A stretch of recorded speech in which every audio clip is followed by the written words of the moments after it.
Hi, I'm Capt Frank Lanier, a retired Coast Guard officer and SAMS Accredited Marine Surveyor with over 40 years of experience in the maritime and diving industry. I've amassed literally thousands of photos of all the bad things I've found on boats during my career as a Marine Surveyor. So what we're going to do today is take a look at some of my favorites. We're going to take a look at each picture.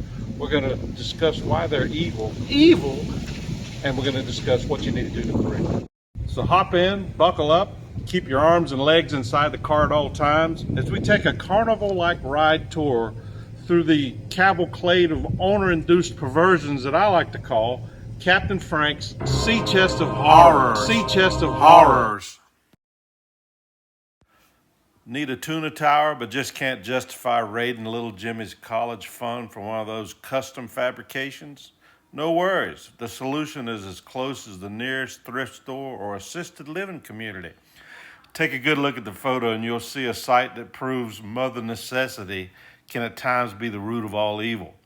The owner did state that in addition to the obvious physical danger of using this thrift store walker mini tower, anyone riding up top was prone to shouting stuff like, "You kids get off my lawn," or "back in my day," or even "Corn Pop was a bad dude."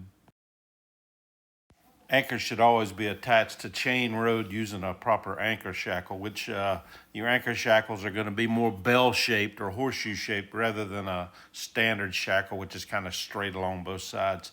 This shape gives them more movement and freedom to twist and turn. But I can hear the owner saying, "Now what's to be done when I don't have no shackle and the chandler is so far away?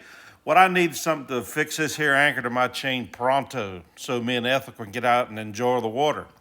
While this picture is a sadly comical example of how not to connect an anchor, the more subtle part many don't know is that a spring snap link like the one shown here has no business in your anchor rod at all, no matter how it's installed. They're weaker than an anchor shackle or chain connecting link, which is actually the proper choice of connecting shots of chain together. Okay, so what's the big fuss about fuses anyway? They're so delicate and they just fail when you need them the most, right?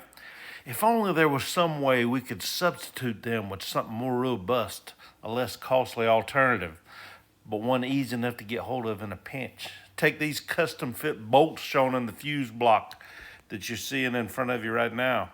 These babies won't let you down. They'll pretty much last forever, although that's a trade-off when considering the fire and possible death they can cause.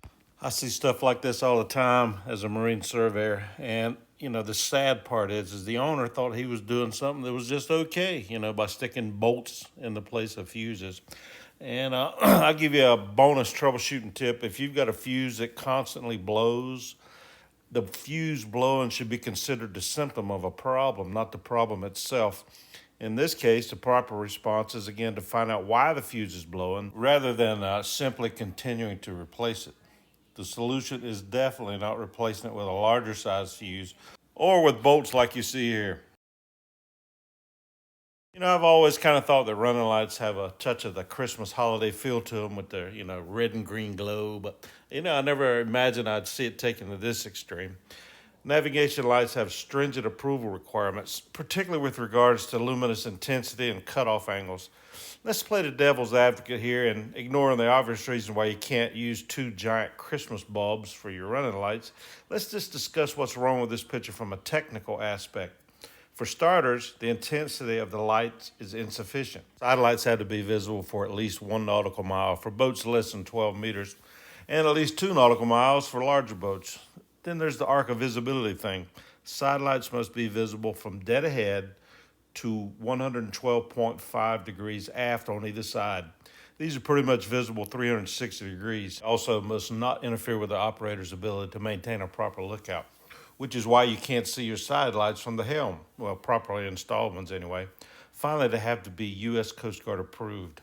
This is obviously not the case here. However, some boat owners unwittingly place themselves in this same category of misuse. Navigation lights are approved as a whole, which means that both the fixture and the bulb used by the manufacturer are evaluated to ensure they meet all the requirements. So if, for example, an owner swaps out their old incandescent navigation light bulbs with newer LED bulbs, now it's unknown if the fixture still meets the luminous intensity of the original combination.